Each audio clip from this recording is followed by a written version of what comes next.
how does it come about that you as a Muslim are now expounding prophecies from the Christian Bible?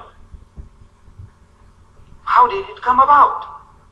This sort of a situation, because it's something, unnatural for a Muslim to be expounding his case from the opposition's book. Now, the way it happened is this, that I didn't go into a university or a Darul Ulum to learn this science of comparative religion. I was forced into a situation where, I was forced into this science. I didn't go. Now, the way it happened is this, that I didn't go into a university or a Darul Ulum to learn this science of comparative religion. I was forced into a situation where, as a young man when I left school, I happened to be working in a country shop at a place called Adams Mission Station. Adams is an American-bought mission. Secular education as well as missionaries were being trained. And I was working in a shop selling sugar and salt, flour, handkerchiefs over the counter. And the missionaries who were getting training at that college, an American college, missionary college, they were harassing the Muslim young men serving behind the counter. We were all young men, just left school. And they came to tell us, attacking us, whatever they learned, they used us as a punching bag for practicing purposes. They said, Muhammad had so many wives. He spread his religion at the point of the sword. He copied his book, the Quran, from the Jews and the Christians, and on and on. And they made life so miserable for me. I felt like leaving the job and running away. But jobs were hard to get those days. The only thing that was left was either fight back or run away. And you can't fight back without weapons. There's knowledge. If you have no knowledge, you can't defend yourself. And by the mercy of God, I came across a book in my boss's warehouse, an old dilapidated, worm-eaten book full of mildew. And the title of that book was Izharul Haq, which means the truth revealed. And when I read this, it dealt with the problems of the Muslims in India. When the British conquered India, they realized that at any time anybody will give them trouble, it will be the Muslims. Because power was wrenched out of their hands. They had tasted dominion, power, and once you taste that, you feel like yearning to get it back again. The Hindus, the overwhelming majority of the people of India, they were then as docile as the cows that they were worshipping. There was no fear from that quarter, but they feared the Muslims. So they started pouring in the missionaries into India like frogs in the rainy season. Change the Muslims and teach them to turn the other cheek, and you can rule them for 1,000 years. This was the theme of the book, and how we were to defend ourselves against the Christian missionary attacks. So I read the book, and as a result of that, I started reasoning with these students.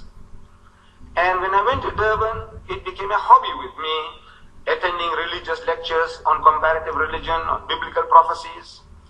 And one of the lectures which put me really into this field actively was one delivered by a certain Reverend Hyton.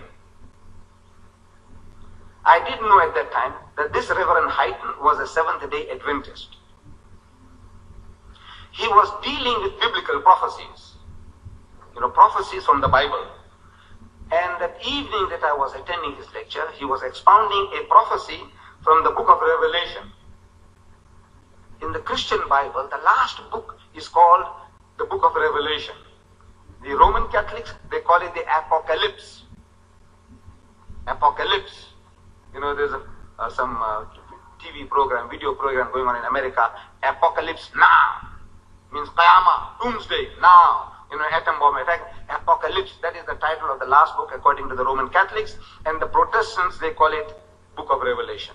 In chapter 13, verse 18, there is a prophecy about a beast. Beast means an animal. And the number of that beast is 666, 666.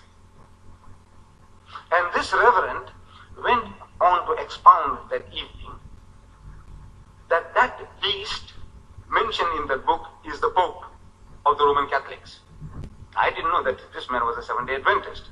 I was just wondering, so how can you talk about, a man respected by millions of people, as a great man? Pope means father, as a father, religious father. And this man was trying to prove that he was the beast mentioned in the book of Revelation. And the way he went and proved his case was, he said, you see, this number, 666, if you take the Latin for the vicar of Christ, vicar means a representative of Jesus Christ. The vicar of Christ in Latin, if you give numerical values to these letters, it comes to 666. So he proved his case to his audience that that beast was the Pope.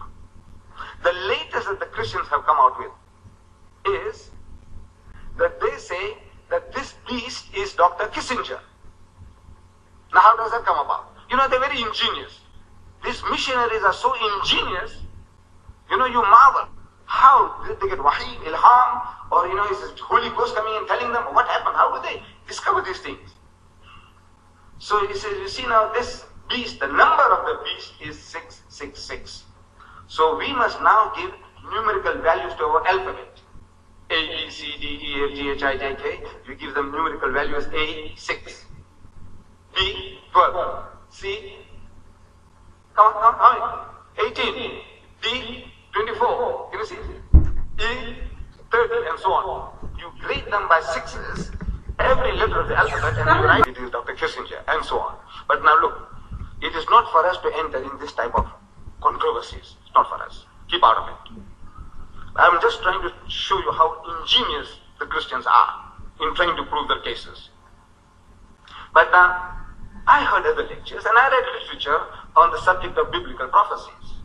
And I was told that this book, the Bible, speaks about Gog and Magog, Soviet Russia, the devilish kingdom.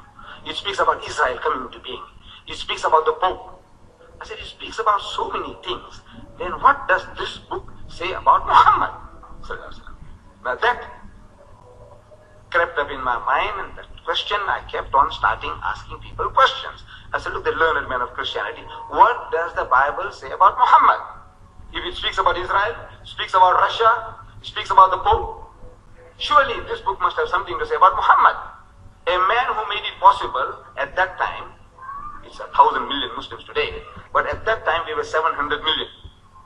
I said, a man who made it possible for 700 million people to believe in Jesus and to honor his mother Mary, to defend her against the calumnies of her enemies. Surely this book must have something to say about such a man. So I went on my research, wanting to find out what does this book say about Muhammad.